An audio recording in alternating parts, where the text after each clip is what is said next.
মিয়া মিয়া যদি ইমানেই বেয়া সঁচাই যদি তেওঁলোকে বাংলাদেশত কেইটা পঠালে বিজেপি চৰকাৰখনে না মিয়াৰ হয় না দেশী মানুহৰ হয় না খিলঞ্জীয়া মানুহৰ হয় নহয় এইবিলাক নিজৰ গাদীৰ কাৰণে আৰু স্বাৰ্থৰ কাৰণে তেওঁলোকে কাম কৰি আছে আমি ৰাইজৰ হৈ কাম কৰি আছো আমাক জেল ফাঁচিৰ ভয় দেখুৱাই লাভ নাই আমি 6 জনগোষ্ঠীৰ হৈ মাত মাতি আছো হিমন্ত বিশ্ব শৰ্মা ডাঙৰীয়াই যদি সঁচাই খিলঞ্জীয়াৰ হৈ চিন্তা কৰি আছে 6 জনগোষ্ঠী কাম কৰিলে আমাৰ দেশৰ ভৱিষ্যত কি কৰিছে মিয়া মিয়া মিয়া মিয়া কৰি আছে এই মিয়া মিয়া বাদ দি আপোনালোকে কি উন্নয়ন কৰিলে এই কথা ৰাইজৰ আগত দাঙি ধৰক কিন্তু মিয়াৰ নাম লৈ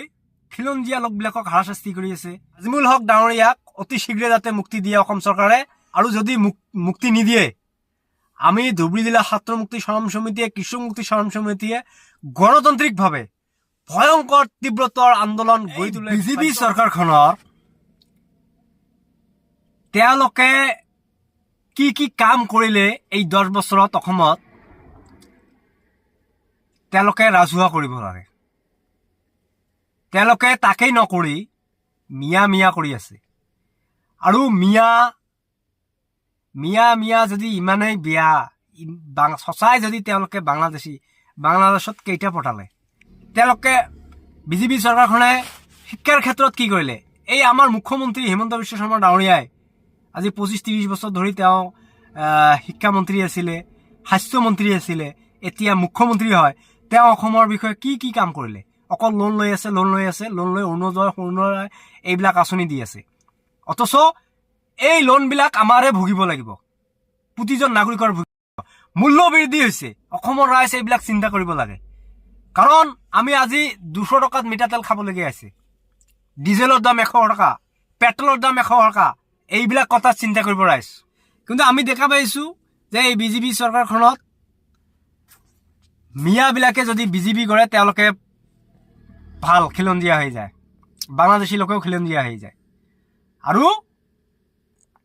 বিজেপি নকৰিলে মিয়া মিয়া মিয়া মিয়া কৰি এইবাৰ 26 ইলেকশ্যন পাৰ কৰিবলৈ বিচাৰিছে এইখন চৰকাৰে আমি ছাত্ৰ মুক্তি চৰম সমিতিয়ে এইটো ক'ব বিচাৰিছো অসমৰ ৰাইজ সজাগ সচেতন হওক কাৰণ সাম্প্ৰদায়িক ৰাজনীতি আমি এইবিলাকৰ পৰা আমাৰ বাহিৰ হ'ব লাগে নিজে সচেতন হ'ব লাগে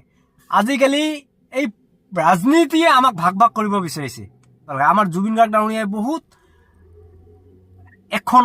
মানে অসমখন একগোট কৰি থৈ গৈছিল এইবিলাক আমি ভাল মানুহৰ কলাগুৰু বিষ্ণুপ্ৰসাদ ৰাভা আমাৰ এইবিলাক লৈ চিন্তা কৰিব লাগিব সাম্প্ৰদায়িকতা ৰাজনীতি কৰি লাভ নাই বিজেপি চৰকাৰখনে যদি সঁচাই খিলঞ্জীয়াৰ হৈ চিন্তা কৰে খিলঞ্জীয়াৰ সুৰক্ষাৰ হৈ কাগজ কলমে কাম কৰিব লাগিব 6 জনগোষ্ঠীৰ জনজাতিকৰণ কৰিব লাগিব দেশী মানুহবিলাকৰ সুৰক্ষা দিব লাগিব জৰীপ কৰিব লাগিব চাকৰি বাকৰিৰ ক্ষেত্ৰত যাতে সুবিধা পায় এইবিলাক কৰিব লাগিব মানে সকলো ক্ষেত্ৰত কাগজ কলমে কৰিব লাগিব তেতিয়াহে আমি বিজেপিক কম যে বিজেপি ভাল কিন্তু এইবিলাক তাকে নকৰি মিয়া মিয়া মিয়া মিয়া অকল মিয়া মিয়া মিয়া কৰি এই বিজেপি চৰকাৰখনে না মিয়াৰ হয় না দেশী মানুহৰ হয় না খিলঞ্জীয়া মানুহৰ হয় এইবিলাক কাৰণ নহয় এইবিলাক নিজৰ গাদীৰ কাৰণে আৰু স্বাৰ্থৰ কাৰণে তেওঁলোকে কাম কৰি আছে তেওঁলোকে মিয়া মিয়া বাংলাদেশী মুছলমান অমুক চমুক ঘুচপেটিয়া এইবিলাক কৈ হিন্দু মানুহক একগোট কৰি ভোট ল'বলৈ চেষ্টা কৰি আছে যে আমাৰ গোলগাঁও সমষ্টিত এছৰৰ জৰিয়তে আমাৰ দেশী খিলঞ্জীয়া মানুহবিলাকৰ নাম কৰ্তন কৰা দেখা পাইছো আৰু মিয়াৰ নাম লৈ এই বিজেপি চৰকাৰখনে আবুল তাবুল বকি থাকে অকল মিয়াক টাৰ্গেট কৰা বুলি দেখাই আছে কিন্তু তেওঁলোকৰ মিয়াক টাৰ্গেট নহয় আমি দেখা পাইছো যে মিয়াৰ নাম লৈ আমাৰ গোটেই অসমৰ মুছলমানক টাৰ্গেট কৰা দেখা পাইছো এই বিজেপি চৰকাৰখনৰ এই মূল টাৰ্গেট হল মুছলমান আচলতে মুছলমানক তেওঁলোকে কি পাইছে আজি ডক্টৰ হিমন্ত বিশ্ব শৰ্মা ডাঙৰীয়াই বাৰে কৈ থাকে যে মিয়া অমুক সমুক সঁচাই তেওঁলোকে বাংলাদেশী বহিষ্কাৰ কৰি দিয়ক আজিলৈকে কেইটা বহিষ্কাৰ কৰিলে মিয়াৰ নাম লৈ আজি আমাৰ গোলগাঁও সমষ্টিত দেখা পাইছো যে দেশী মানুহৰ নাম কৰ্তন কৰা দেখা পাইছো আজি মিনু ৰায় নামৰ এজন লোকে আমাৰ গাঁৱত প্ৰায় 30 জন লোকৰ নাম কৰ্তন কৰিবলৈ অভিযোগ দিছে এই মিনু ৰায় কোন কি কাৰণত অভিযোগ দিলে এইবিলাক কিয় তদন্ত নহয় কিয় দেশী লোকক এনেকৈ হাৰাশাস্তি কৰি আছে আমি ইলেকশ্যন কমিশ্যনক আহ্বান কৰিছো, দাবী কৰিছো যে ভালকৈ তদন্ত কৰি, যদি এছাৰে আপোনালোকে কি কৰিছে ভালকৈ তদন্ত কৰি খিলঞ্জীয়া মানুহবিলাকৰ যাতে নাম কৰ্তন নহয়, এই কথা আমি সকলোৱে দিছো। ধুবুৰী জিলা আয়ুক্ত মহোদয়ক আমি দাবী কৰিছো অতি শীঘ্ৰে এই দেশী মানুহবিলাকৰ নাম যাতে কৰ্তন নহয়। আমি এটাই কথা কম যে 1971 24 মাৰ্চৰ যিবিলাক মানুহৰ কাগজ পত্ৰ আছে, নথি পত্ৰ আছে, এইবিলাকৰ যাতে নাম কৰ্তন নহয় আৰু হাৰাশাস্তি নহয়। আৰু আমি দেখা পাইছো হেয়াৰিঙৰ ক্ষেত্ৰত মহিলাবিলাকৰ বিশেষ যাতে সুবিধা কৰি দিয়ে। বহুত মহিলাই হেয়াৰিঙত গৈছে কিন্তু অসুবিধাৰ সন্মুখীন হৈছে। জীৱিত মানুহক কিয় মৃত্যু সজাবলৈ অভিযোগ দিছে, এইবিলাক যাতে তদন্ত কৰি অতি সোনকালে ঠিক কৰি দিয়ে, নহলে গোটেই মুছলমান মিলি আমি এনেকুৱা আন্দোলন কৰি দিম, ভয়ংকৰ গণতান্ত্ৰিকভাৱে আন্দোলন কৰিম, এইটো কথা সকলোৱে দিছো। আৰু আমাৰ ছাত্ৰ মুক্তি কৃষক মুক্তি সমিতিয়ে আমি NRCৰ পৰা মাত মাতি আছো, এছৰৰ ক্ষেত্ৰতো মাত মাতিম, সদায় ৰাইজৰ পক্ষে মাত মাতিম, কাৰণ আমি ৰাইজৰ হৈ কাম কৰি আছো। আমাক জেল ফাঁচিৰ ভয় দেখুৱাই লাভ নাই। আমি 6 জনগোষ্ঠীৰ হৈ মাত মাতি আছো। আমাৰ দাবী যে প্ৰকৃতীয় ভাৰতীয় বিলাকক যাতে হাৰাশাস্তি নকৰে বিজেপি চৰকাৰখনে। চৰকাৰ চিৰদিন নাথাকে, ক্ষমতা যাতে মূৰত নধৰে বিজেপি চৰকাৰখনৰ। আৰু আমি গোলগঞ্জ সমষ্টিত যাতে খিলঞ্জীয়া আৰু প্ৰকৃত ভাৰতীয় যিবিলাক আছে তেওঁলোকৰ যাতে নাম কৰ্তন নহয়, আমি এই কথা সকলোৱে দিছো। অতি সোনকালে ধুবুৰী জিলা আয়ুক্ত মহোদয়ে এইবিলাক চালি জাৰি চাই ঠিক কৰি দিব লাগে, যিবিলাক খেলি মেলি হৈছে।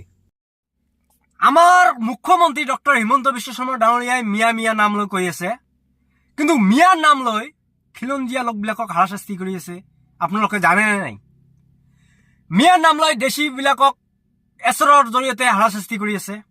আৰু হিমন্ত বিশ্ব শৰ্মা ডাঙৰীয়াই যদি সঁচাই খিলঞ্জীয়াৰ হৈ চিন্তা কৰি আছে, 6 জনগোষ্ঠী কাম কৰিলে কেইটা দেশীৰ হৈ সমষ্টি ৰাখিছে তেওঁ? আমাৰ দেশীৰ ভৱিষ্যত কি কৰিছে? চাকৰি বাকৰিৰ ক্ষেত্ৰত আমাৰ কি কৰিছে? অকল খিলঞ্জীয়া মুছলমানৰ নাম কৈ অকল মাইকত কলে নহব ন,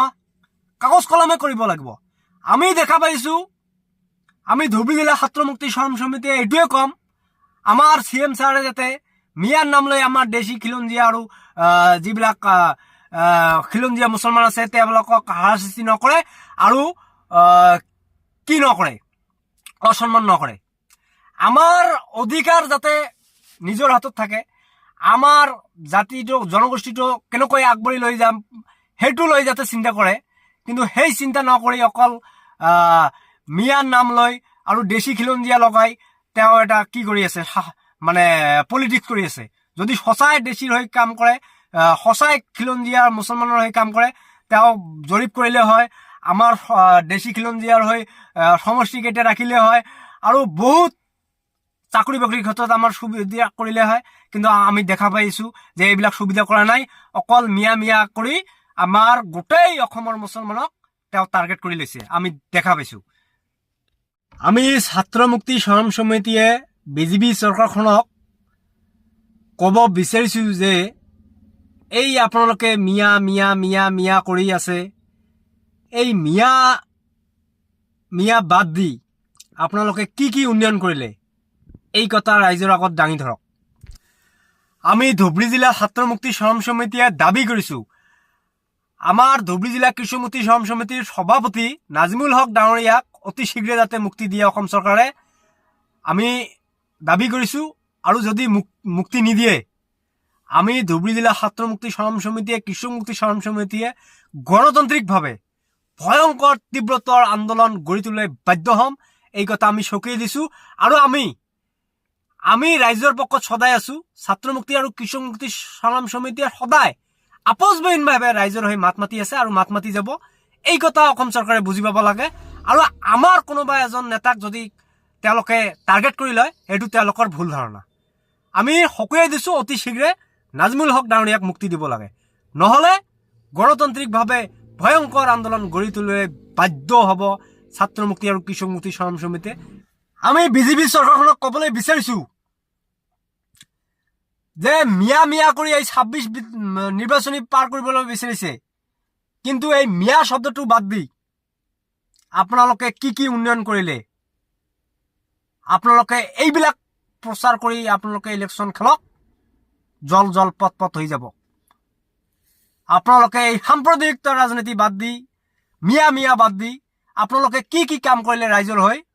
জুবিন গাৰ্গৰ ক্ষেত্ৰত কি ন্যায় পালে কি ন্যায় পাব এইবিলাক কওক আৰু খিলঞ্জীয়াৰ যদি সঁচাই উন্নতি কৰিবলৈ বিচাৰিছে খিলঞ্জীয়াৰ কি ভাল কাম কৰিলে 6 জনগোষ্ঠীৰ জনজাতিকৰণ কিয় নহল এইবিলাক কওক আমি তেতিয়া হলে মানি নিয়ম যে বিজেপি চৰকাৰ ভাল কাম কৰিছে